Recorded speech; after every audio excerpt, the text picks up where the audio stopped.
Alors, bonjour et bienvenue à ce jour 3 de notre session sur le FILAL, le FIL, le nouveau programme d'études. Alors, aujourd'hui, nous allons aborder la compréhension de texte. Alors, nous souhaitons profiter de l'occasion pour souligner le fait que les participants dans cette rencontre virtuelle se retrouvent sur le territoire des traités 6, 7 et 8, des lieux de rencontre et de déplacement traditionnels des Premières Nations, ainsi que sur le territoire des Métis en Alberta. Nous reconnaissons ce peuple comme gardien traditionnel de ce territoire et nous leur rendons hommage. Ce moment de reconnaissance nous permet de leur témoigner notre respect tout en nous engageant dans la voie d'une guérison collective et d'une véritable réconciliation en honorant ensemble ce magnifique terre de la province de l'Alberta. Alors, encore notre fameux gabarit pour que vous puissiez vraiment saisir là on a 3 domaines de langue. Aujourd'hui, on va parler plus en détail de la compréhension de texte, la lecture et encore quelques outils de langue qui vont accompagner cette idée organisatrice. Donc, parlant des idées organisatrices, on va parler évidemment du vocabulaire. Cette fois-ci, on va aborder un autre aspect du vocabulaire. On va parler aussi de la conscience phonologique, même si c'est plus à l'oral, puis que la compréhension de texte, c'est plus à l'écrit, mais quand même, c'est important. On va aussi parler de la phonographie. Là, ça, c'est notre correspondance graphème-phonème. Alors, dans quel ordre on enseigne les sons et les graphèmes. On va évidemment l'organisation de texte. Quel type de texte qu'on doit enseigner par niveau? Et on a un document pour ça. On a aussi, bien évidemment, notre idée organisatrice, la compréhension de texte et la fluidité en lecture, ce qui est nouveau.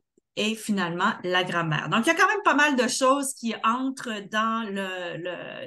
sous cette idée organisatrice de la compréhension de texte. C'est ça. Alors, je ne sais pas si vous êtes familier avec ça. En anglais, c'est The Simple View of Reading. Le modèle simplifié de la lecture, c'est Turner et Gao en 86. Alors, qu'est-ce que ça veut dire vraiment? C'est pour avoir d'être très compétente en lecture, une bonne compréhension de lecture. On a besoin de ces deux composantes, une compréhension de langage. Alors, je veux dire, on a vraiment besoin d'appuyer ce langage oral, on avait parlé hier, et avoir une compréhension de ce qu'on dit, ainsi que le décodage. Alors, si, disons, on a une bonne compréhension à l'oral, mais on ne connaît pas nos sons et on ne peut pas décoder, on a une mauvaise compréhension de lecture.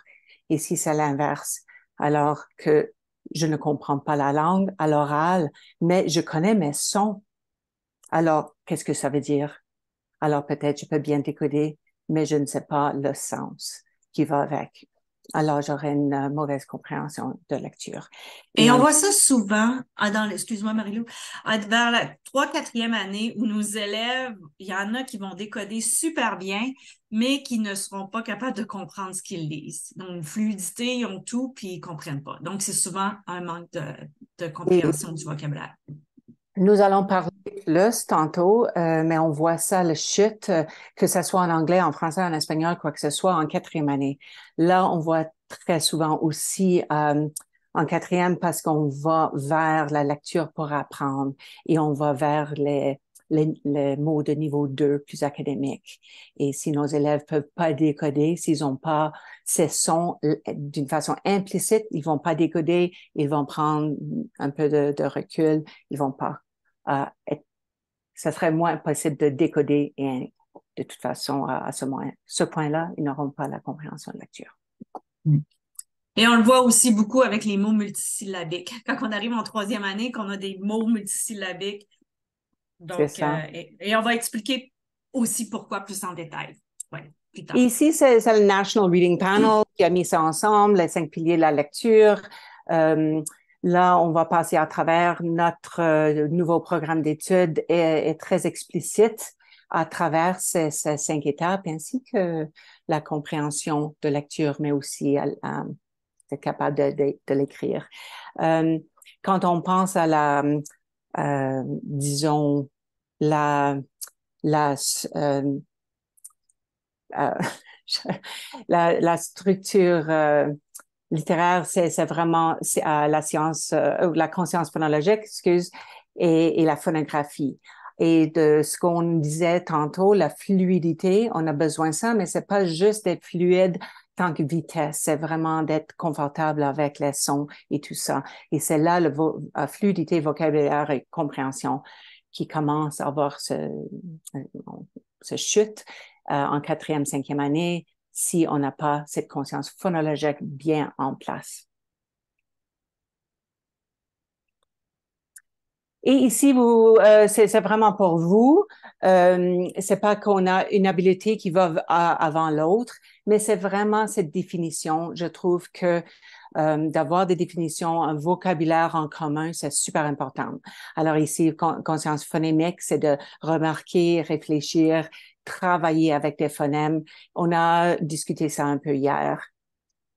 La phonétique, vraiment là, cette relation de phonème et graphème et ces relations-là, vocabulaire, langage oral. Alors, le tout est super important et il y a du va-et-vient avec la fluidité de la lecture à l'oral et ensuite tout ça pour la compréhension de la lecture et l'essence de ce qu'on dit de cette langue. Qui va Et aussi, c'est le but de la chose, de la compréhension de lecture. C'est vraiment, dans la lecture, c'est pas de décoder, puis c'est pas d'avoir un niveau GB+, c'est de comprendre un texte, d'en comprendre le sens. et Donc, dès qu'on peut comprendre ce sens-là en lecture, ça nous donne, ça bâtit notre vocabulaire pour avoir aussi c'est un langage spontané et beaucoup plus de confiance d'aller de l'avant. absolument. Alors, notre première idée organisatrice, c'est-à-dire la compréhension de texte, c'est-à-dire, on va parler de deux sous-rangées, comment le programme d'études est divisé. Donc, on a les stratégies et les réactions.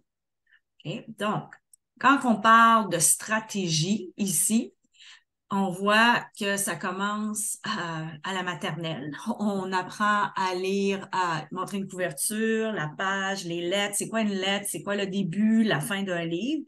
Il y a un autre élément, et ça va pour tous les niveaux. Okay? Même si il est explicitement décrit en la maternelle, le principe de gauche à droite, de haut en bas, il faut que ça s'enseigne, que ça soit enseigné et il faut que ça soit répété. Souvent, on va avoir des élèves qu'on va voir plus tard dans leur cursus scolaire qui vont arriver, qui vont avoir de la difficulté à savoir où commencer. Si on leur donnait une page blanche, par exemple, puis on n'avait aucun repère pour eux d'écrire on va voir nos élèves de première année, ils vont prendre toute la place. Alors que nos élèves, peut-être de 2e, 3e année, vont avoir appris un peu qu'on commence toujours à gauche en haut. Donc, c'est pour ça que c'est important d'avoir vraiment un programme. Si votre école peut avoir un programme de phonographie, je sais qu'on parle de compréhension de texte, mais ça a à voir aussi avec la phonographie. L'écriture, on commence de gauche à droite. Okay? Donc, ça, c'est super important, puis ça va nous aider aussi avec les concepts de régularité orthographique. Et aussi avec les lettres, quand on écrit le B, P, Q, B, P, Q, 4, voyons, c'est quoi l'autre? D, OK. Toutes ces lettres-là, dans le fond, c'est ce qui arrive, c'est que souvent nos élèves, là, je parle pas d'élèves qui ont des problèmes de dysgraphie, mais je parle vraiment des élèves qui ont de la difficulté encore avec le concept de gauche-droite. Souvent, c'est qui mêlent ça, c'est lié à ça. Donc, c'est pour ça que c'est super important d'enseigner ça à la maternelle. Quand on arrive en première année, donc, on voit notre verbe ici qui est dégager le message global exprimé dans de courts textes. Okay? Donc, encore là, nos courts textes, qu'est-ce qu'ils sont? On a y compris, on a des comptines, des chansons, des histoires lues à voix haute. Donc, c'est des choses nos élèves doivent être capables d'en comprendre le sens. Donc, c'est vraiment lié aussi avec le vocabulaire. En 2e année, on va un petit peu plus loin, on va repérer l'information écrite et visuelle qui répond à une question dans un texte portant sur des sujets familiers. On est encore avec le même type de texte, mais cette fois-ci, on va un petit peu plus loin. On va les repérer nous-mêmes. C'est plus indépendant. Okay? Et finalement, rendu en troisième année, on va encore un petit peu plus loin. Là, il faut que je redise dans mes propres mots le sens. Qu'est-ce que je comprends du texte que j'ai lu. Okay? Donc, ça, et vous voyez ici, ce sont toutes des stratégies qu'on doit enseigner pour chaque niveau. C'est ce que j'aime de ça, c'est que ça, c'est vraiment explicite dans ce programme d'études. Qui est vraiment bien.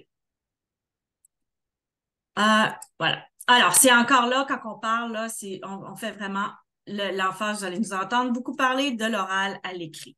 OK? Ici, quand on parle de réaction, c'est notre deuxième sous-rangée. Donc, c'est la réaction au texte de la francophonie. Donc, il faut exposer nos élèves à des textes en français, évidemment.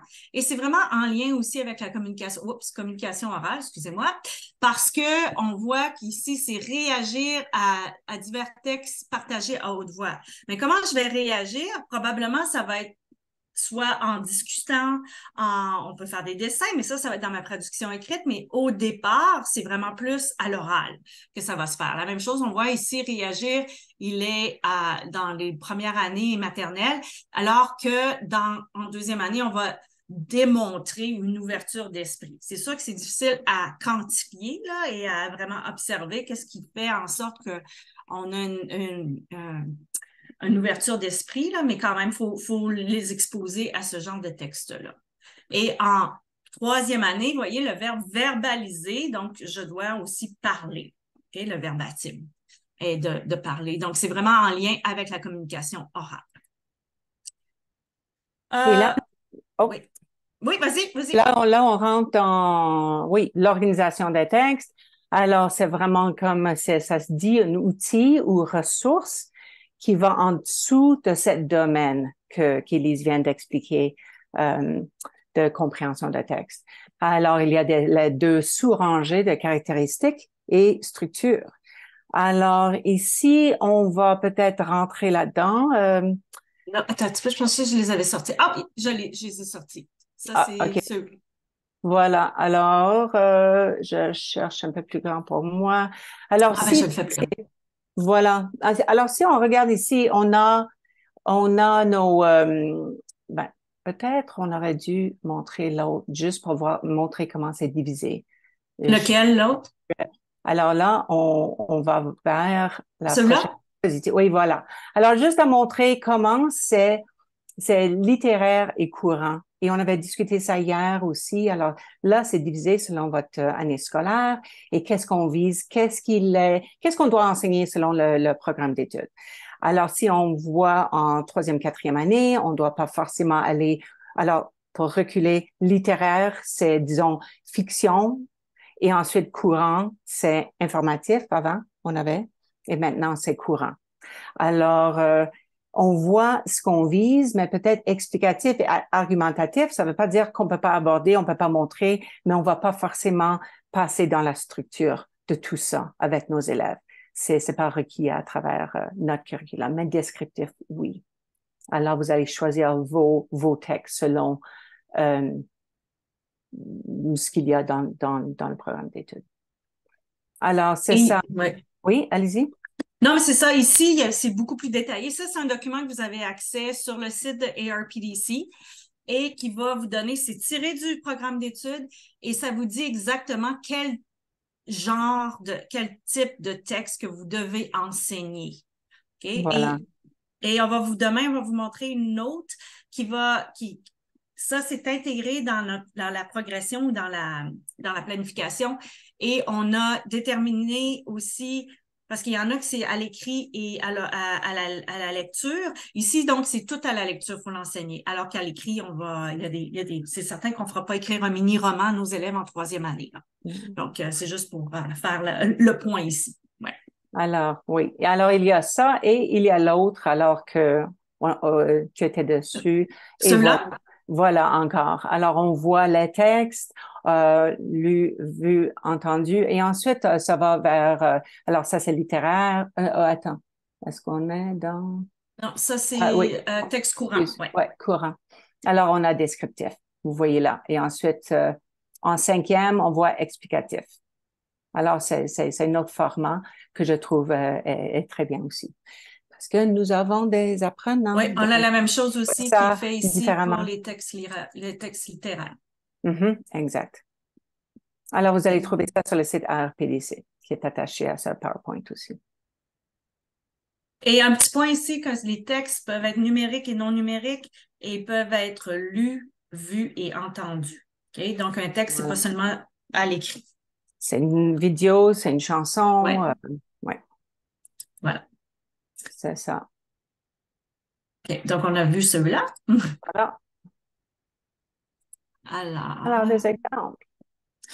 donc, hier, on vous a partagé le site Lire, écrire et compter pour travailler les inférences, pour travailler la compréhension de lecture. Le jeu Le fin limier est vraiment bien pour ça. Vous avez déjà des petites cartes qui sont utiles, qui sont déjà faites pour vous et qui sont en lien avec les images qui sont sur la planche de jeu. Donc, les élèves doivent répondre à certaines questions qui répondent à différents niveaux de compréhension de lecture, dont les inférences. Okay? Donc, ça, c'est gratuit et c'est bien fait. Et si je peux faire un point, il y a deux niveaux aussi. Vous voyez en jaune et en bleu. Alors, pour des plus jeunes et pour des plus âgés. Alors, et c'est temps limite. Et alors, c'est vraiment le fun. Mais aussi, lire-écrire-compter.com, c'est gratuit, mais ils acceptent aussi des dons. Si votre conseil ou votre école utilise énormément parce qu'il y en a des outils, pensez-y à faire peut-être un petit peu ou demandez votre administration pour faire un don. Voilà. Ici, peut-être qu'il y a des écoles ou des gens en particulier qui ont le jardin de Vicky parce que, et on reçoit rien de ça, là, c'est juste qu'on a validé certaines ressources et ça, c'est un peu comme, vous pouvez acheter une carte de membre, là, si je pourrais dire, annuelle, c'est à peu près 35 à 40 dollars, je crois. Et vous avez accès à une multitude de choses, autant en français, en sciences, en mathématiques. C'est bien fait. Et je vous dirais qu'il y a beaucoup de choses présentement, si je parle en mathématiques, puis même en sciences, qui sont arrimées avec notre nouveau programme, même si ça vient du Québec. Donc, il y a des choses, il y a autant des activités que vous pouvez imprimer, ou encore des activités que vous pouvez, comme hier, on parlait de la fusion. Ben, ils ont toute une série de PowerPoint où vous pouvez travailler la fusion avec vos élèves de façon interactive en mettant ça soit sur votre télévision ou si vous avez un tableau interactif.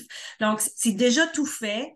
Et c'est bien fait, c'est une bonne qualité parce que je sais qu'on peut passer beaucoup de temps et on peut dépenser beaucoup d'argent sur Teachers Pay Teachers. Et on va être honnête, c'est pas toujours la qualité, on ne sait pas toujours. Alors ça, je vous dis que nous, on a validé que c'est. Il y a aussi Mille Merveilles, je le connais un petit peu moins, mais le jardin de Vicky, vous pouvez aussi avoir voyons, j'ai le terme en anglais, membership, Abonnement? pardon? Un Abonnement, abonnement? merci. Abonnement pour l'école aussi, qui est un petit peu moins cher. Voilà. Petite pépite. Voilà. Donc, ici, quand on parlait des outils de langue, donc à travers ma compréhension de texte, qu'est-ce qui peut rentrer là-dedans? Bien, évidemment, on a le vocabulaire, la conscience phonologique, mais vraiment plus à l'oral, la phonographie, la fluidité en lecture et la grammaire.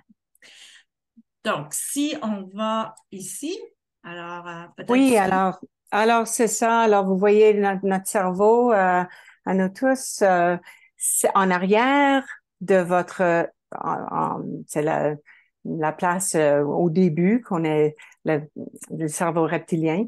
On a la forme visuelle des mots en rose, là. Alors, qu'est-ce qui se passe, c'est que dans l'ancien temps, on avait toujours, ça c'était la place pour des faces et des objets. Au fur et à mesure qu'on a commencé à apprendre à mettre un, un code des symboles avec des sons pour arriver à écrire, là, pour une raison ou une autre, les graphèmes, les symboles ont voulu être à cette place-là, à gauche, en arrière de notre cerveau. Alors, ce point-là, ils ont tassé les faces et les objets à côté droite. Alors, ça devient, on dit la boîte aux lettres en anglais et en français, même les chercheurs disent ça, ou la forme visuelle des mots. Alors, qu'est-ce qui se passe maintenant que on commence à tasser les objets et les faces et on commence à trouver plus de place pour les graphèmes là, un peu comme un ordi, on a plusieurs lettres, mais nous, c'est des lettres et des digraphes et des trigraphes, alors des lettres combinées. On commence on commence à voir ça et le reconnaître, aller vers la prononciation. Alors, c'est comme on essaye de créer des chemins, des voies neuronales vers cette prononciation. Alors, je vais prendre le mot mouton encore. Alors, je vois un M qui représente M et un OU. Alors, je commence à fusionner ça et je dis mouton, mouton. Excellent. Je sais dire mouton. Et un peu comme on avait dit avant avec Turner et Gao, on a besoin pas juste le décoder. On a maintenant besoin d'avoir le sens à l'oral. Qu'est-ce que ça veut dire? Mouton. Alors, j'ai besoin de ensuite attacher un sens, un accès au sens. Alors, je vais vers la prononciation. Ensuite, avec un visuel ou quelque chose comme ça, j'attache le sens. Nous, dans la salle ici aujourd'hui, on peut aller directement. Je dis mouton, vous voyez, accès au sens. On n'a pas besoin de passer par cette étape-là parce qu'on a déjà ces voies neuronales. Et on pense que c'est d'un instant à l'autre, c'est comme snap. Et on pense que c'est peut-être des mots, disons, sight words ou des mots de haute fréquence. Ils ne sont pas. En fait, vous lisez chaque fois. Mais ce sont des milliseconds, comme vraiment rapides, selon les MRI. Alors, on lit toujours un peu comme un ordinateur. On fait ça tellement rapide. Et pourquoi on peut lire si rapidement? C'est parce qu'on a ces sons d'une façon implicite. Si disons, vous êtes devant un document médical ou quelque chose, il y a des mots que vous connaissez pas, vous allez lire ça un peu plus lentement. Et ça va prendre une surcharge cognitive un peu plus. Alors, l'autre chose que j'aimerais juste mentionner, c'est que nos élèves qui dépassent ça ou qui font pas ce travail de graphème vers cette prononciation et qui rend ça implicite, ils vont peut-être mémoriser si on a the three cueing system. Does it sound right? Est-ce que ça sonne bien? Est-ce que ça se voit bien? On commence avec le même son. Là, ils vont peut-être mémoriser.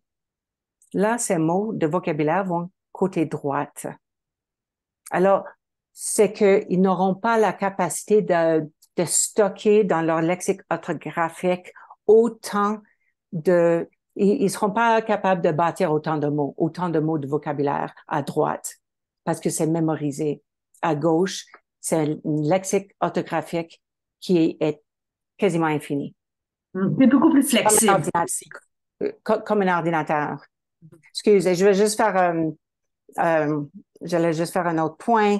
C'est que aussi pour la maternelle première année, c'est la raison pourquoi on a cet effet miroir. Alors, on commence à créer ces voies neuronales et on tasse les objets et les faces de leur place de côté gauche à droite, mais toujours en arrière. Ouais. C'est pour ça que vous voyez les élèves souvent en première année ou maternelle qui vont écrire leur nom à l'envers ou les lettres, ils vont les faire à l'envers. Parce que notre cerveau, comme pour revenir avec l'effet miroir, c'est ça. C'est normal, OK? Donc, on diagnostique pas les élèves avec la dyslexie ou la dysgraphie à ce moment-là. C'est normal. C'est qu'on est en train de recycler ces neurones-là pour faire d'autres choses. Oui. Mais à la fin de la deuxième année, troisième année, là, c'est un problème. Oui. Si on a bien enseigné avec une façon explicite. Oui. Voilà.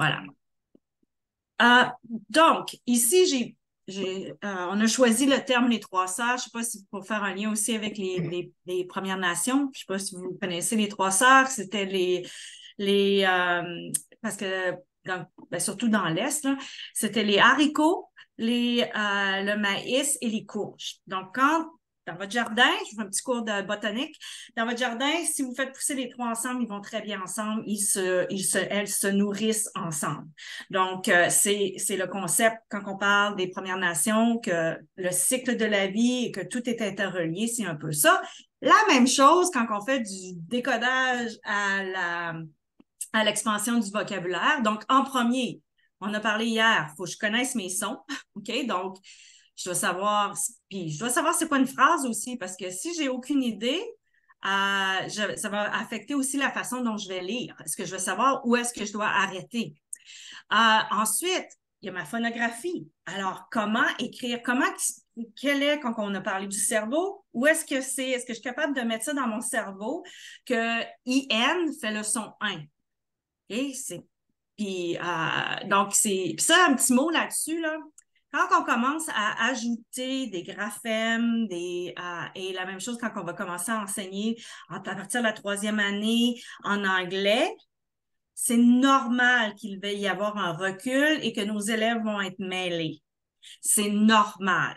OK? Donc, on ne panique pas. Éventuellement, c'est juste que plus qu'on a d'informations à trier, plus que c'est difficile. Donc, jusqu'à temps que notre cerveau soit capable de faire le tri puis de se rendre compte, même moi, je me considère bilingue, tu sais, comme le mot carotte et carrot, des fois, je me mêle. Adresse, c'est les mots qui sont semblables, c'est normal. OK? Donc, je vais juste mettre un petit point là-dessus. Alors, et finalement, ma troisième chose ici, c'est mon vocabulaire qui va aller ensemble. Donc, tout ça va aller ensemble pour vraiment aider ma fluidité. OK? Donc, la fluidité, là, c'est pas juste tant de mots par minute que je lis, c'est de comprendre tout ça et d'en comprendre le sens. OK? Donc, et c'est certain que si mon élève, bon, ici, voilà, donc j'en arrive ici à la compréhension. Donc, c'est ma fluidité. Si je suis fluide, je vais avoir moins d'énergie qui va être mise dans ma mémoire de travail pour décoder. C'est pour ça que nos élèves de première année, deuxième année, qui sont des lecteurs émergents, parce que toute l'énergie qu'ils ont, elle est là à décoder. Donc, c'est normal que leur fluidité va être beaucoup plus lente que, par exemple, un élève qui va être en 3e, 4e année, qui a déjà un lexique orthographique dans son cerveau qui est plus développé. OK? Ça fait du sens? Si vous avez des questions ou des... Oui. Je veux juste faire un ajout aussi avec ça. Au départ, c'est vrai, mais au départ, on peut pas toujours avoir le son et le sens en même temps. Alors, quand on cherche la fluidité en lecture, on a nos petits livres décodables. Le raisonnement pour ça, c'est vraiment pour donner accès à un livre où les élèves puissent lire d'une façon autonome et d'une façon fluide. Ça se peut qu'ils n'auront pas au départ le sens tout de suite, mais au fur et à mesure, ça va venir. Parce que l'idée là, c'est de lire d'une façon fluide, mais on ne doit pas avancer si on ne peut pas avoir un sens après. Mais si on demande de décoder en même temps, d'avoir la fluidité et le sens, c'est une surcharge cognitive. Mm-hmm. Et c'est pour ça que peut-être les livres comme GB+, quand on les utilise en évaluation, là, je parle ici en évaluation de lecture, surtout au niveau première année, ça devient une surcharge cognitive parce qu'il y a beaucoup de graphèmes qu'on n'a pas peut-être appris et on a beaucoup de vocabulaire qu'on n'a pas appris. Donc, non seulement l'élève doit décoder, mais il doit essayer de faire un sens de quelque chose qu'il ne connaît pas. Donc, il faut faire attention à ça. Voilà. Voilà, alors on a vu un peu, mais les sous-rangés ici, le vocabulaire, on a parlé un petit peu hier, les nouveaux mots et l'orthographe. Et les nouveaux mots, on a discuté des congénères, utiliser la langue de la maison, la langue maternelle pour faire des connexions. La conscience phonologique et la phonographie, on a passé un peu au travers. L'alphabet, oui, la correspondance, graphème, phonème, cette fameux principe alphabétique pour nos élèves, qu'ils comprennent c'est quoi en allant vers la phonographie. Alors ici, Hier, on avait parlé, là, quand on a parlé des nouveaux mots, on avait vraiment fait plus le lien, là, comme Marie-Lou a mentionné, faire des liens entre les mots parlés. Mais dans le programme d'études aussi, on parle des mots fréquents, c'est-à-dire des mots qu'on retrouve souvent, qui sont de niveau 1 et de niveau 2. Et qu'est-ce que c'est des mots de niveau 1 et de niveau 2? Donc, on vous a créé une petite définition que vous trouvez encore sur le site de ARPDC. Donc, niveau 1, donc ce sont un mot fréquent, un mot de décodage. Donc, dans ma langue additionnelle, parce que c'est ici, là, nous, on est dans la... Donc, c'est est-ce qu'ils ont été exposés, OK, à l'oral, alors que le deuxième niveau, c'est des mots qui sont assez fréquent, mais c'est pas comme le, la, de, dans, tu sais, des mots qu'on utilise toujours, bonjour. Alors qu'ici, ça va être plus au niveau disciplinaire, comme par exemple en sciences, je dois apprendre la météo, donc c'est des mots qui vont se retrouver de deuxième niveau. Alors qu'au troisième niveau, on va y aller, là, c'est vraiment très, très spécifique, là, tu sais, des mots de médecine ou quoi que ce soit, là, qui sont vraiment très, très technique et très spécialisé dans un contexte très précis. Okay? Donc, on travaille ici à ces deux niveaux-là, surtout au niveau du premier cycle du primaire. Voilà. Donc, ici, vous avez aussi en deuxième année, là, ils en mettent en trois parce que je pourrais dire que peut-être en mathématiques ou même en sciences, il y a certains mots de vocabulaire qu'on doit connaître qui sont très spécifiques au domaine. Mais vous voyez ici, là, donc, on doit discuter du sens. Et ici, on va encore un petit peu plus loin. On utilise et on expérimente. C'est-à-dire qu'on veut les utiliser en contexte, soit en parlant, ou soit en lisant, ou soit en écrivant. Okay? Donc, vous voyez, ça, c'est un outil de langue qui va être utilisé dans mes trois domaines de langue. Voilà. OK. Ouais, on peut penser à le niveau 1, et en anglais, on dit Tier 1, Tier 2. C'est vraiment familier aussi. OK. Oui, la conscience phonologique. Oui, allez-y. Ben, j'ai dit, on l'a vu hier, là, donc on ne repassera pas nécessairement en détail, mais c'est vraiment au niveau oral et c'est à partir de la deuxième année, vous voyez que qu'on le fait de la lecture à l'écriture plus. Et troisième année, hier, on l'avait vu, c'était vraiment à l'écriture.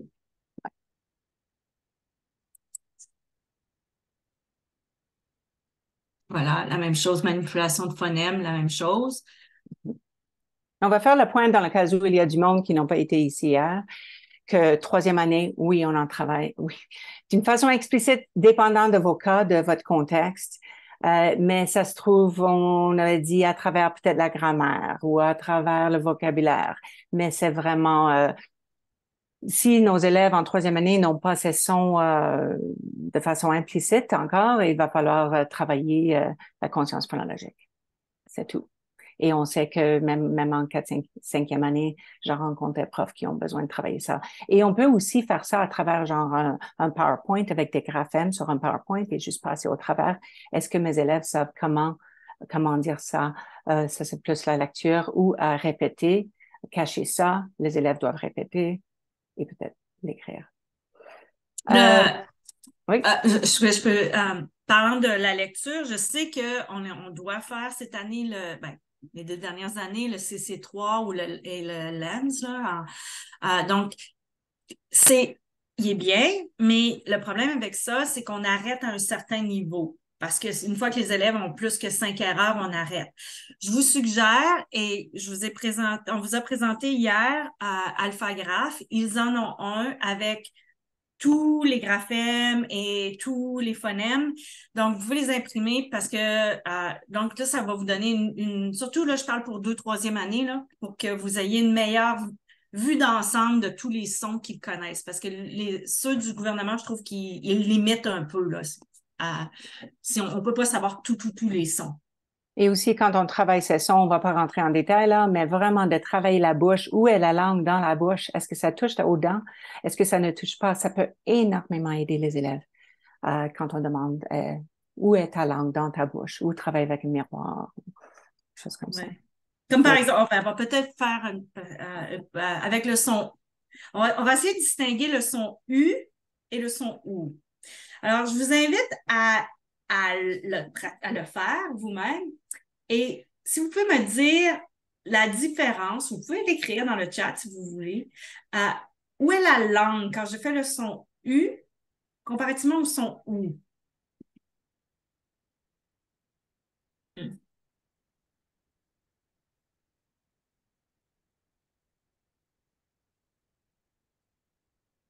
Parce qu'on le sait que c'est un son qui est très difficile pour nos élèves d'immersion.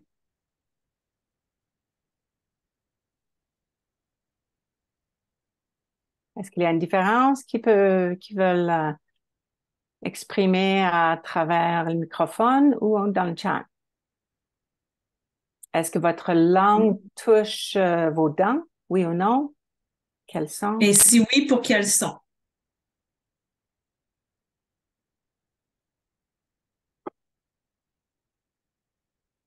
Alors, si je dis U ou oui, euh, U. oui pour U, non pour ou. Et si vos élèves avaient ces connaissances, disons en première année, ou un hibou, alors parce que parfois on dit quelque chose et on s'entend même pas. Alors, où on mêle un U et un OU. Alors là, c'est une façon à, oh, c'est pas juste se fier sur l'écoute. Voilà. Est-ce qu'il y a des questions, des commentaires?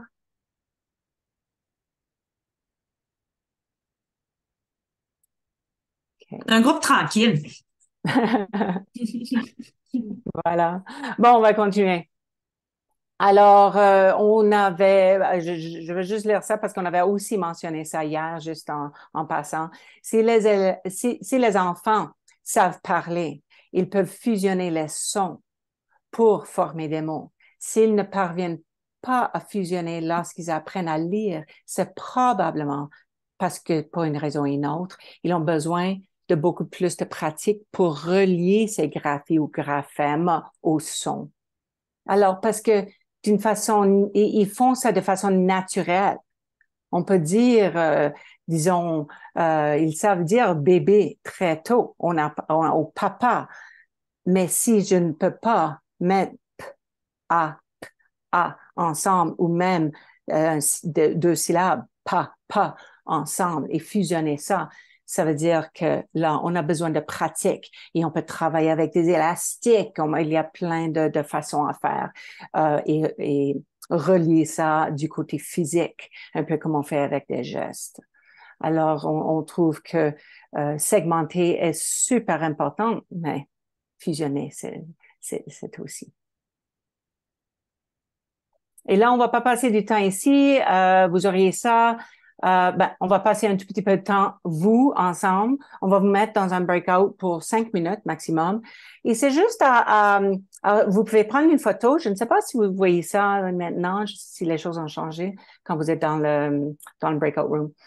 Mais j'aimerais que juste vous allez dans la salle que vous voulez selon votre niveau et juste discuter où il y a le plus de monde et discuter comment est-ce que vous allez adresser ça avec vos élèves. À quel niveau vous allez commencer en troisième?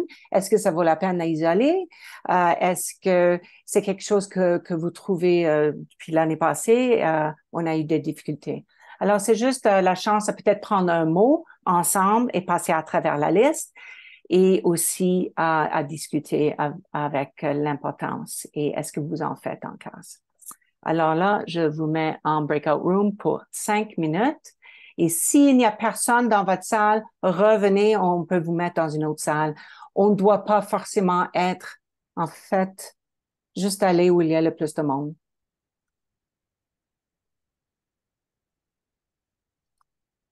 J'ai mis maternelle jusqu'à la troisième, mais je vais juste arrêter.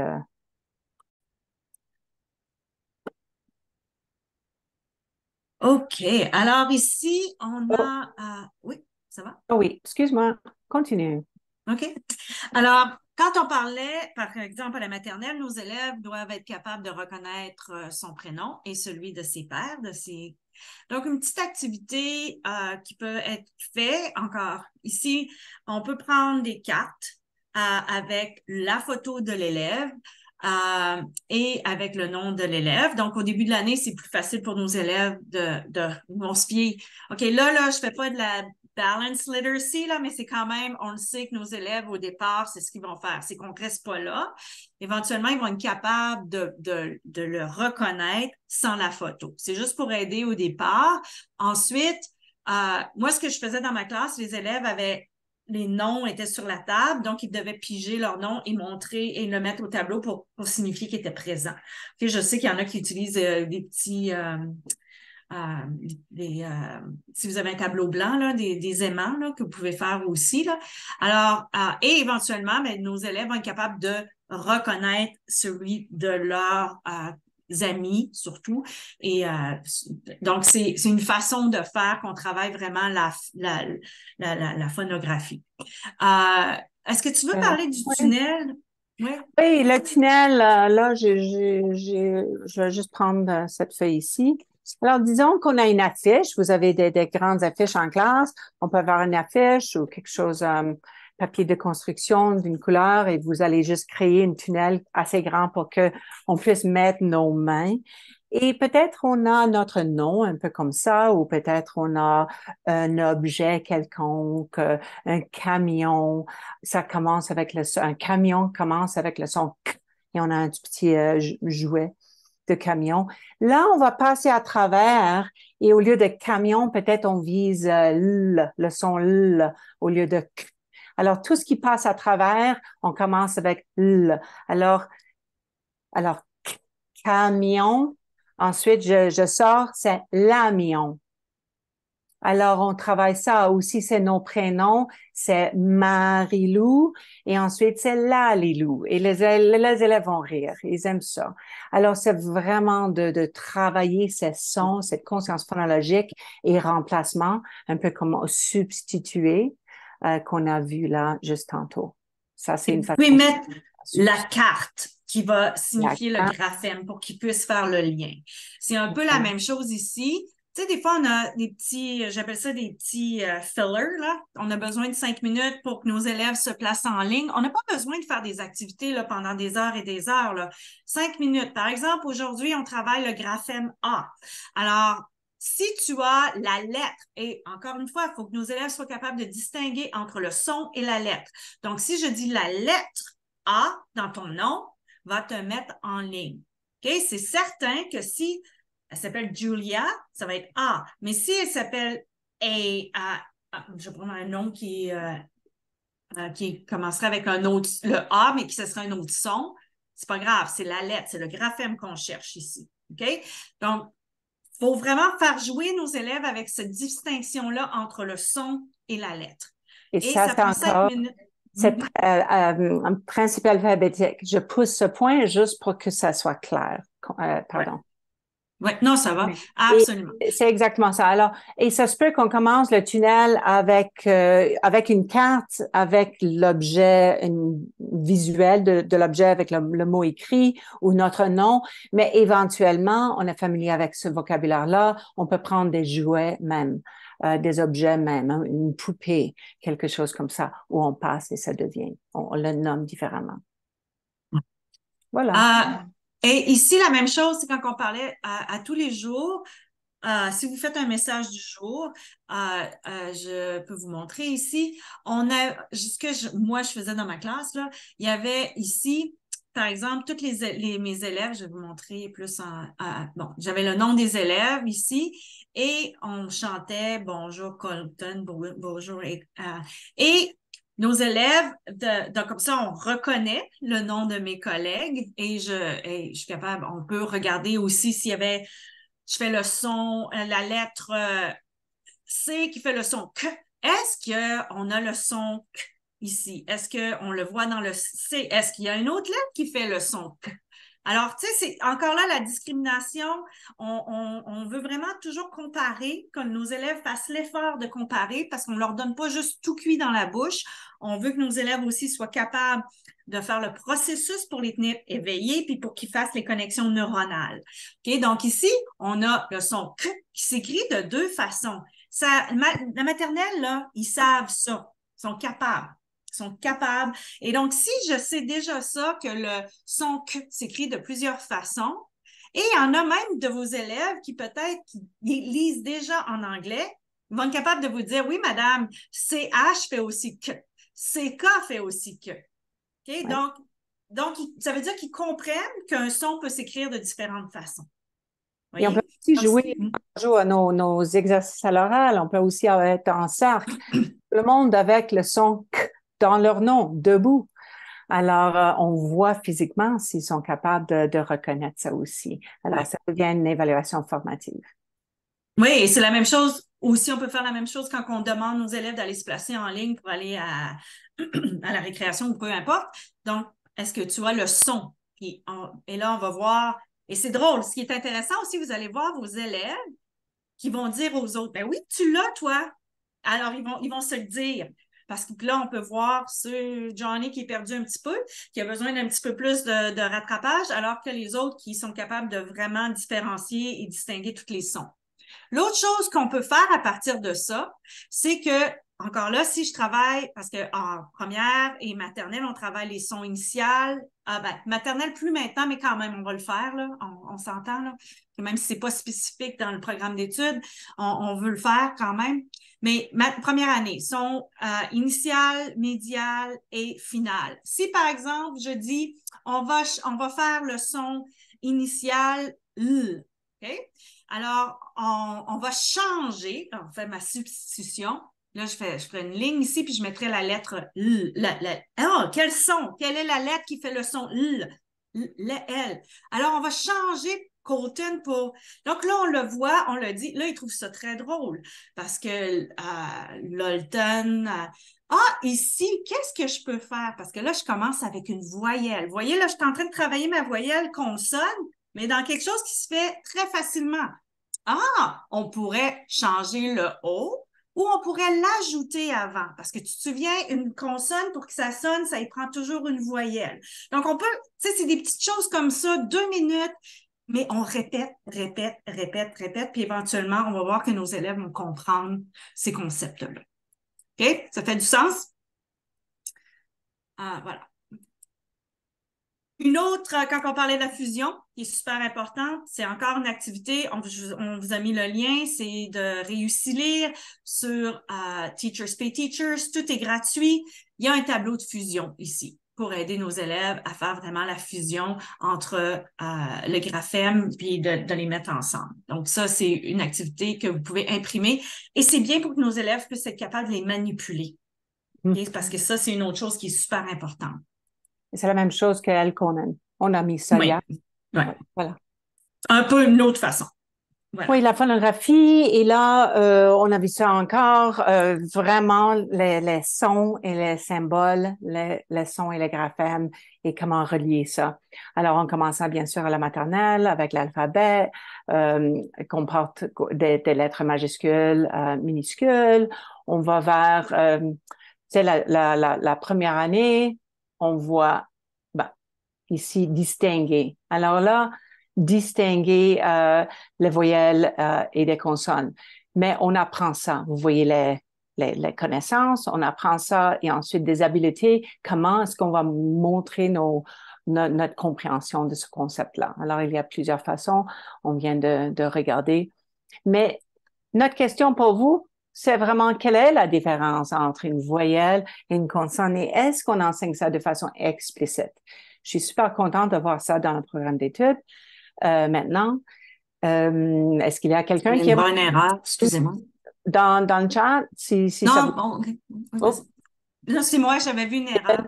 oh, OK. J'avais marqué. Euh, Voilà. une consonne, c'est ça. Est-ce qu'il y a quelqu'un qui aimerait tenter ça ou expliquer ça à le groupe? Et je crois qu'Élise avait dit avant aussi. Non, je n'ai pas dit c'était quoi la différence. Pas la différence, absolument pas, mais elle a donné un genre, on avait parlé des mots avec une voyelle à la fin. Et comment savoir? Euh, alors, non? OK. Parce qu'il va falloir vous l'enseigner, là. On doit l'enseigner. Et, et on a aussi des outils, on n'a pas attaché ça ici, mais on a des outils quand même pour vous, si jamais vous allez essayer de créer, ou si jamais vous l'avez créé déjà, un mur de son. Parce que là, un mur de son, on va avoir les voyelles et les consonnes sur notre mur de places différentes. Parce qu'on a cette voyelle qui sonne, il y a l'air qui passe sans obstruction. Alors, avec la consonne, il y a des différents types de consonnes aussi, mais on va pas rentrer là-dedans maintenant. Alors, ça s'arrête un tout petit peu euh, l'air, l'air qui passe. C'est moins ouvert.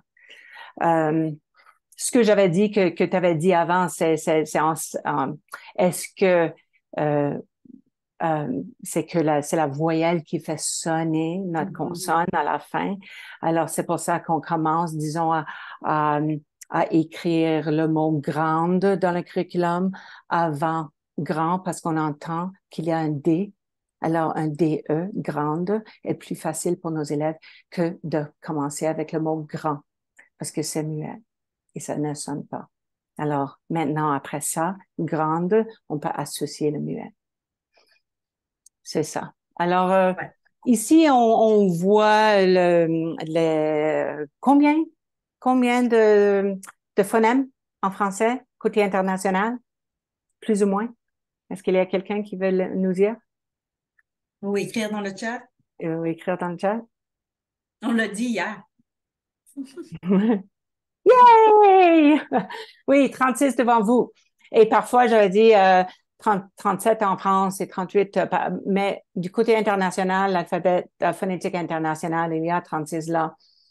Alors, voilà, vous l'avez. Combien de ben, d'abord, qu'est-ce qu'il y a en rouge? Vous pouvez écrire dans le chat aussi, dans le clavardage. En rouge, qu'est-ce que ça signifie devant vous? Et qu'est-ce que ça signifie en noir ou parfois c'est en bleu? Mais on essaye de garder les mêmes couleurs parce que ça aide nos élèves. C'est quoi la différence de ces symboles-là en rouge et en noir? Les voyelles, oui, en rouge. Alors, vous voyez qu'on a nos voyelles en rouge et on n'a pas 6 voyelles, on a 16 voyelles à l'oral. Alors, ça, c'est une autre distinction pour notre fameux principe alphabétique à expliquer aux élèves que ce n'est pas facile à lire. Alors, ça va de l'oral à l'écrit avec 16 voyelles. Maintenant, combien de graphèmes à peu près est-ce qu'ils sont associés à ces 36 sons? Combien de symboles, combien d'unités de symboles ou de graphèmes est-ce qu'on peut créer avec ce qui est devant vous? Donc, on a 26 lettres, 36 phonèmes. Combien de façons qu'on peut les écrire? À peu près. À peu près. 46, merci. Est-ce qu'il y a d'autres?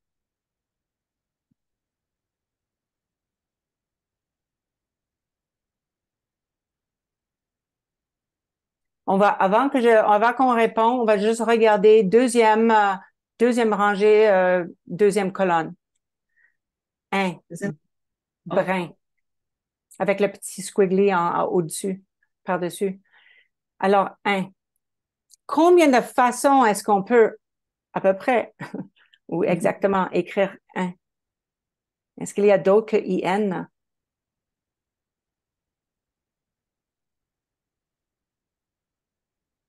Ça, c'est difficile. Alors, si on commence si on regarde ballon, B, pas tant que ça. Mais si on regarde IN, AIN, EIN, etc. Alors ça, oui, merci.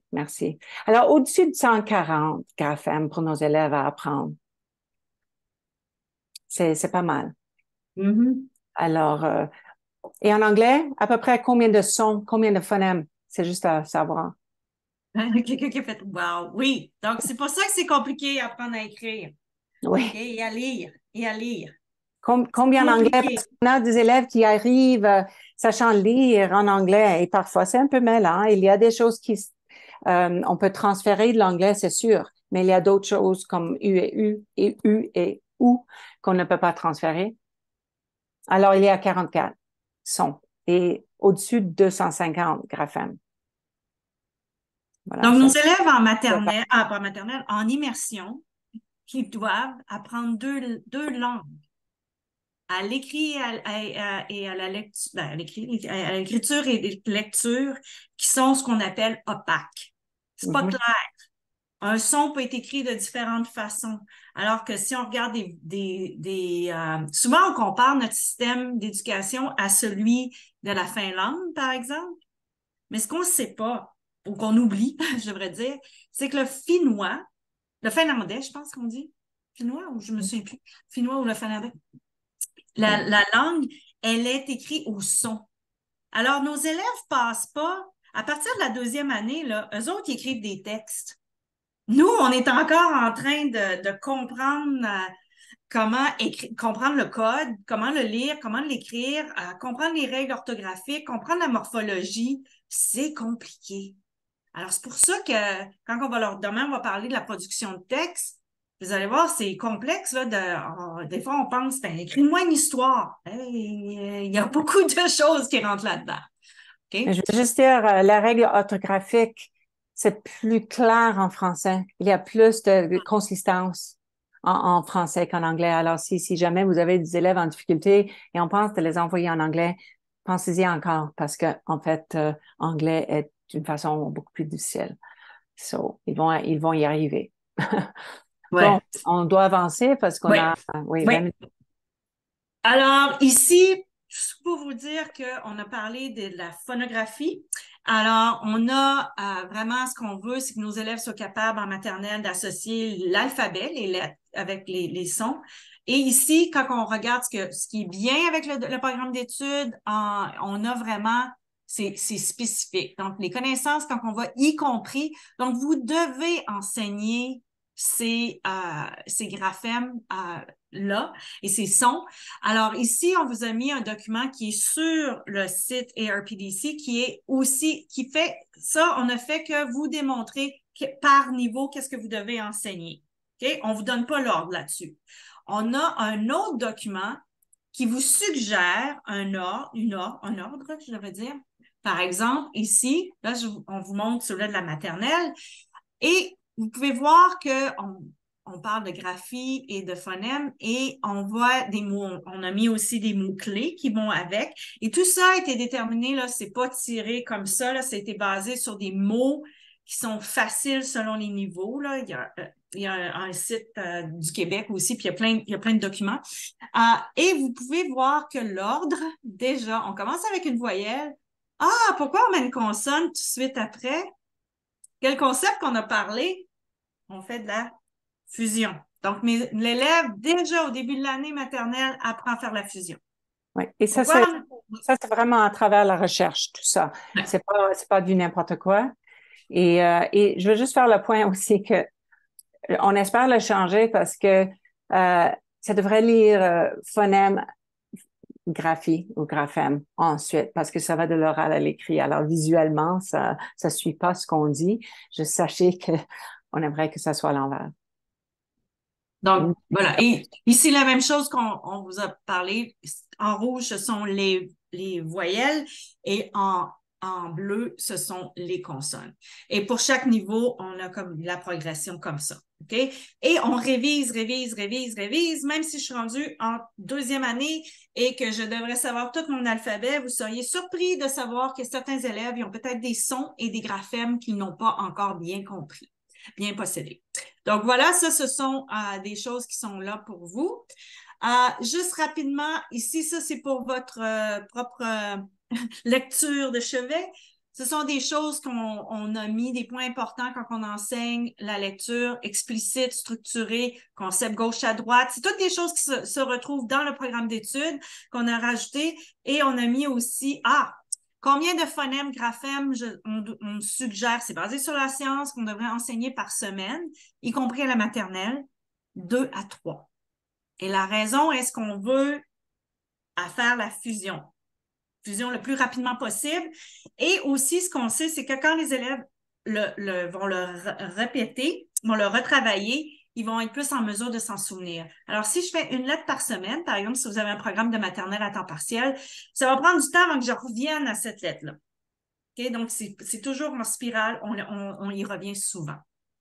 Okay? Donc, voilà, c'est un petit point que je voulais faire là-dessus. Et comme ça, vous pouvez le faire plusieurs fois aussi dans l'année vos sons. On ne les fait pas juste une fois, on les fait plusieurs fois. Voilà. Oui, ici, le livre de Godam, on avait juste mentionné avant, c'est vraiment pour les élèves à gagner la confiance, à être capable de lire. C'est vraiment le bouche-trou qu'on n'avait pas avant de la maternelle vers GB+. Et maintenant, on a autre chose que GB+, mais si vous désirez. Mais ils doivent plus faire le saut. On a ces livres-là. Et facile à lire. Ils ont fait une deuxième depuis le début là. Il y a de nouveaux livres. Une syllabe à la fois, c'est formidable. Mm-hmm. On a une lecture avec les syllabes en couleur pour la première lecture, une deuxième lecture exactement de la même chose sans couleur. C'est incroyable. Des codes, ça vient de Passe-Temps. Eux, ils ont énormément d'outils sur leur site web aussi. On peut en parler de ça. Ils sont très bien faits et faciles à manipuler aussi parce qu'ils sont tout petits pour des petits mains à la maternelle. Table de lecture, c'est excellent. Vous pouvez cliquer là-dessus. C'est gratuit. Ça, c'est pour la 3e année. Ça fonctionne. Ça fonctionne rapidement pour des élèves en difficulté comme intervention. Même, on a utilisé en 4, 5, 6, 7. Et c'est vraiment de pousser ce gauche à droite, pas en colonne. Et ça avance très rapidement. On peut mettre nos élèves 2 par 2 à travailler là-dessus. J'essaie de ma part, j'ai eu des élèves qui ne connaissaient pas leur son pas en tout à la fin de la 3e année. À mi-avril et par mi-juin étaient même niveau que leur père en salle de classe. À travers que ce document-là et les enlevant du cours de français. Alors, j'avais dit, non, vous n'allez pas faire le cours en tant que tel. Vous serez en classe, mais en train de travailler ça pour une vingtaine de minutes et ensuite, ils se joignaient à la classe. Mais c'est formidable. Et c'est pas bébé. C'est pour ça que j'aime pour nos 3, 4e années. Et ce que j'aime aussi, puis c'est en lien avec ce que le programme aussi de l'Alberta Pilot, c'est qu'il faut que nos élèves soient, même très tôt à la maternelle première année, qu'ils soient exposés à différentes graphies.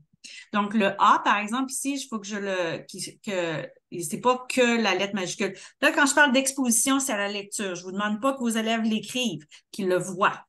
Le A, il peut être écrit de différentes façons. Donc, c'est ce que j'aime avec ce document-là. Il montre aux élèves les différentes graphies. Et Pilot aussi le fait, là. Si vous êtes familier avec Pilot. Voilà. Et il y a aussi un programme. Oui, Pilot, pour ceux et celles qui ne savent pas, c'est sur New Learn Alberta et c'est en intervention. Et c'est 80 leçons de New Learn pour des interventions. Et c'est PILO.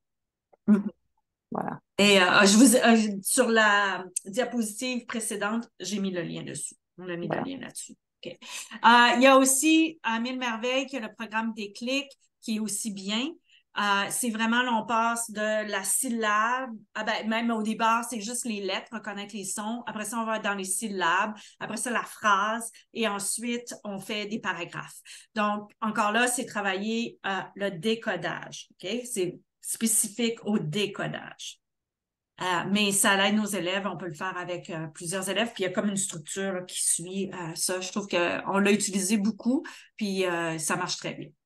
Oui, et je me souviens, Élise, tu avais dit à un moment donné, quand tu as fait des interventions avec des 5e années, tu as même utilisé ça, disons, côté syllabique, parce que on a des élèves. Et parfois, c'est juste un petit trou à boucher, tu sais, c'est quelques sons qu'ils connaissent pas.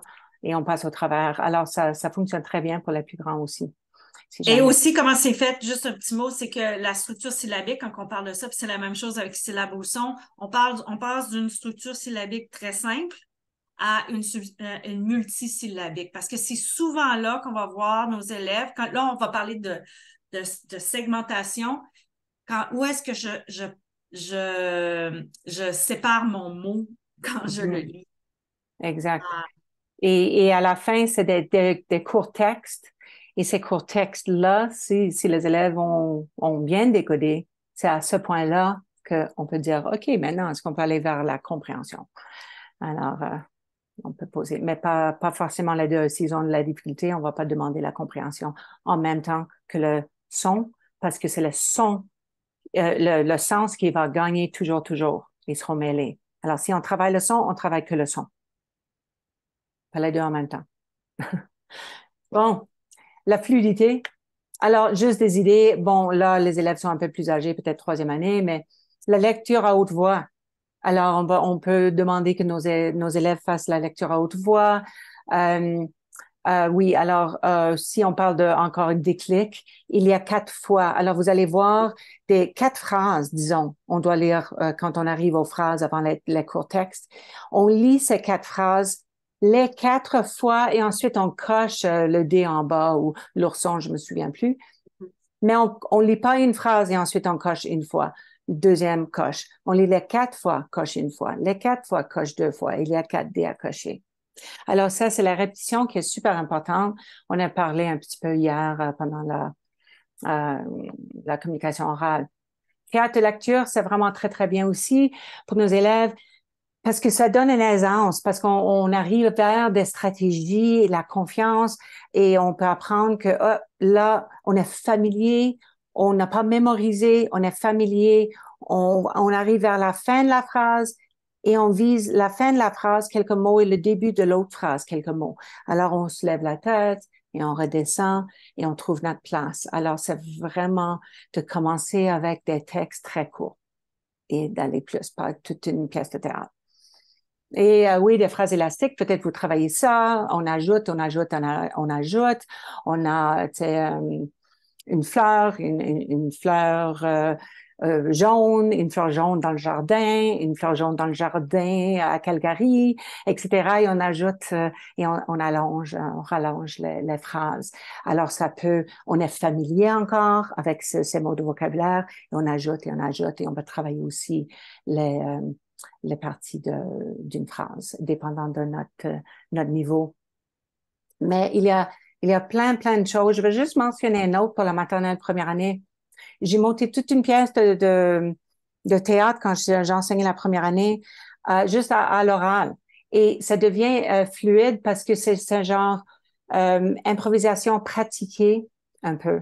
Alors, on lit, disons, Le Petit Chaperon Rouge ou Trois Petits Cochons ou quoi que ce soit. Quelque chose, ils sont familiers dans leur langue maternelle, disons, pour des connaissances antérieures. Et on lit, et ensuite, quand il y a un dialogue, un mot de dialogue, n'importe quel personnage, tout le monde se lève et marche, et on dit ce mot, cette phrase de dialogue, et ensuite, et il s'assoit encore, on continue, se lève, et tout le monde joue euh, Petit Chaperon Rouge, tout le monde joue le loup, tout le monde joue la grand-mère. Et à la fin, on commence à choisir les rôles et on a tellement passé au travers qu'ils sont familiers avec. Et ça monte comme ça. Sans la mémorisation, ça aide à faire le pont vers la langue spontanée. alors ici, l'affluence, c'est un autre document on va utiliser le terme aussi fluence et fluidité, là. Dans les deux, vous allez peut-être voir ça. Donc, il y a des exercices encore sur le site de Michel Miner-Corriveau qui vraiment vous donne comme une pyramide, là, comment amener nos élèves avec la fusion puis à faire de la fluidité. Donc, une lecture raisonnablement précise, OK? Ça ne veut pas dire que c'est 100%. OK? Parce que là, puis là, il y a des sessions qui existent juste pour GB+, puis l'évaluation, là, parce que je sais qu'avec GB+, 98% ou quelque chose comme ça pour monter au prochain niveau, c'est pas réaliste. OK? Donc, une lecture raisonnablement précise. Moi aussi, j'ai de la misère avec une multisyllabe à un rythme approprié. Donc, on n'a pas un chronomètre, là. Un rythme approprié. On le sait, là. L'élève qui va faire on le sait, là, qu'il ne comprendra pas. Avec une expression naturelle, puis dans le programme d'études, on parle de prosodie, donc on veut que nos élèves soient capables de lire, qui aboutit à une compréhension précise et profonde de ce qui est lu. Okay? Parce que souvent, on évalue la fluence ou la fluidité par tant de mots par minute. Ça ne nous donne pas la fluidité. Okay? Pas parce que je lis vite que ça veut nécessairement dire que je comprends. Vous voyez? Donc, on veut que ce soit fluide. Ouais. Et travailler cette fluidité physiquement, encore, comment est-ce que je dis U et OU? Je reviens à ça parce qu'on utilise ça aujourd'hui. Alors, vraiment, on peut jouer avec ça, des virelangues. Alors, juste parfois, j'avais une virelangue par semaine. Et aussi, pour les plus grandes, disons, troisième année, c'était se mettre ensemble deux par deux et on prend une virelangue ou deux et on les jumelle et ensuite on les présente. Alors, c'est justement ça. Mais fais attention, quand on fait des virelangues, c'est pour vraiment articuler. Alors, on commence doucement et ensuite, on peut aller de plus en plus vite. Mais si on va très vite et on n'arrive pas à articuler, c'est quoi le point? Alors, voilà juste quelques très simples pour le premier cycle. Voilà. Alors ici, oui, vas-y. Non, Donc, quand on parlait dans les sous-rangées, dans la lecture, la fluidité, on va avoir deux choses, les mots fréquents, il y a un petit mot là-dessus, et la lecture expressive. OK? Et on peut voir ici là, que la lecture expressive, ça commence en première année. Parce que maternelle, on ne s'attend pas à ce que nos élèves soient capables de lire avec une fluidité. Donc, ici, on a les reconnaître, là, c'est dans les mots fréquents, reconnaître de 5 à 10 mots rencontrés très fréquemment, puis on peut voir qu'à chaque niveau, on a un nombre précis. OK? Hop, je veux juste faire un petit, parce que je vais vite, là, parce que sur le site de Nouveau Learn Alberta, vous trouvez des listes de mots fréquents. C'est pas que c'est quelque chose que vous devez faire exactement, c'est plus pour la lecture. C'est pas que il n'y a pas dans le programme d'études qui disent y compris vous devez le faire. Donc, il y en a certains d'autres. On est en train de créer, je vais juste vous montrer rapidement, parce que là, on est en train de faire une analyse. Comment on les a divisés, si je prends par exemple première année, et j'aimerais avoir votre feedback aussi, là, peut-être plus tard après. Donc, on a mis les mots qui se répètent beaucoup. On les a divisés en lecture, écriture et à l'oral. Parce que ce qu'on est capable de lire, on va être capable de lire avant que ce qu'on est capable d'écrire. OK? Peut-être demain, on passera un petit peu plus de temps là-dessus, parce que là, aujourd'hui, on est un peu pressé. Mais je voulais vous dire que ça s'en vient. On va avoir des listes qui sont divisées dans ces trois dans ces trois aspects-là de la langue. OK? Voilà. Et ouais. Parce qu'on sait que ce qu'on voit dans Nouveau Learn, c'est vraiment pas la lecture, la fluidité, mais qu'est-ce qu'on doit écrire? Comment s'aligner avec nos divers niveaux et notre école, etc.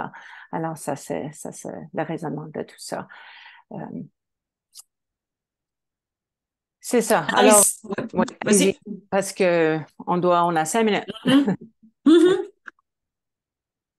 Alors ici, pour la lecture expressive, ça nous dit exactement c'est quoi. On veut que nos élèves soient capables d'avoir un niveau de lecture autonome et qu'ils soient capables de suivre la ponctuation. Vous allez voir que c'est en lien aussi avec la grammaire. Il faut que je sache c'est quoi un point, c'est quoi une virgule. Et ici, ce que j'aime, c'est qu'au niveau des connaissances en troisième année, ça vous définit c'est quoi la fluidité. Donc, on a l'automaticité, donc nos mots fréquents, je suis capable de les reconnaître. Je suis capable de lire précisément, de décoder et j'ai une prosodie. Okay? Donc, c'est ça, la fluidité. Et ici, il y a un lien à Stanislas Dehaene qui explique bien c'est quoi la lecture.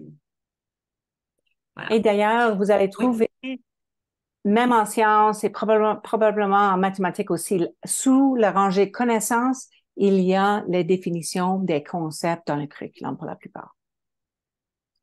Alors ici, on a parlé des livres décodables, mais on s'entend qu'il faut utiliser tout type de livres. Ils ont chacun une raison d'être.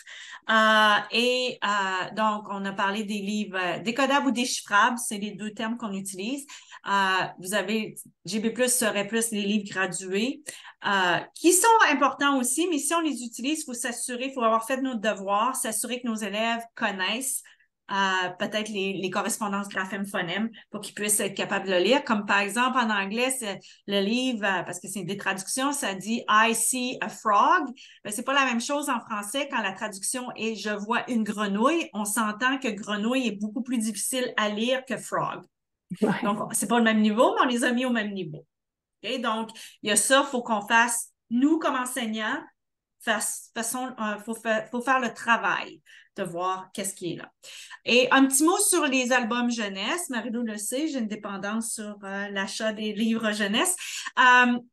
Mais pour vous dire que c'est pour développer le vocabulaire, il y avait un orthophoniste qui disait qu'il y a plus de mots complexes dans les livres jeunesse que dans les émissions pour adultes à grande écoute. Donc, quand on travaille le vocabulaire de niveau 3, vos albums jeunesse sont parfaits pour ça. Voilà. Et je veux juste dire aussi, les livres gradués, si vous voyez là, Escalire, si jamais vous allez avec Escalire en place de GB+, à un moment donné, il y a maintenant des évaluations associées à ça, que Michel Manacorivo a écrit.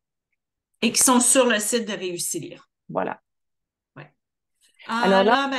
on a 3 minutes. Alors, on va juste rapido passer au travers. Allez-y. Donc, ouais, mais c'est ça. La grammaire de la phrase, la ponctuation, puis on en a parlé un peu. Donc ça va nous aider. Il faut que nos élèves connaissent ça.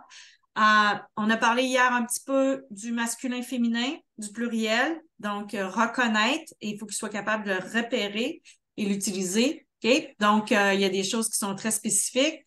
On va peut-être y retourner demain à ça aussi. Et si vous avez accès à ça, vous pouvez changer ce PowerPoint et créer des phrases folles. Si vous êtes de mon vintage, là, vous pouvez vous en souvenez de Mad Libs. C'est un peu comme ça. Alors, créer des phrases folles, les élèves peuvent en créer aussi et on lit ça d'une façon aléatoire. OK? Voilà. Et la même chose des conjugaisons de verbes ici. On va le voir que nos élèves doivent être capables de... ça commence en deuxième année. OK? Mais on s'entend qu'en première année maternelle, on parle pas juste au présent, on va parler au passé, au futur. Donc, nos élèves, il faut qu'ils soient quand même aussi exposés à ça. Et si jamais ça vous intéresse, on donne des formations sur la communication orale et plein de jeux, activités, comment activer ça de façon physique en salle de classe. Il y a énormément de façons à travailler la conjugaison des verbes physiquement. Et on sait bien que les gestes fonctionnent quand on bouge et on apprend en même temps. Alors, d'autres petites activités ici qu'on vous met des liens pour le bingo. J'adore les bingos. Puis là, il y a un gabarit ici. Vous pouvez créer ce que vous voulez sur les verbes ou quoi que ce soit. Ben, le jeu, Et encore là. Ouais. exact. Je vais juste faire un point sur la prochaine diapositive. Oui. Et c'est juste que lundi, mardi prochain, ça se peut que vous n'étiez pas avec nous hier. Si jamais ça vous intéresse, vous voyez là à droite et les liens sont là à gauche parce que ça, c'est un screenshot. Et on offre une session d'1 heure et demie sur le programme de sciences. Juste un survol, quoi.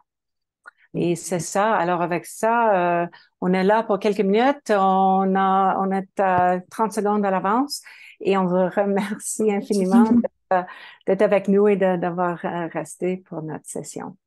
Et demain, on va travailler la compréhension, la production de texte. C'est ça. 3e domaine. Et nous sommes là. Je vais juste arrêter et l'enregistrement et nous sommes là pour des questions. Merci.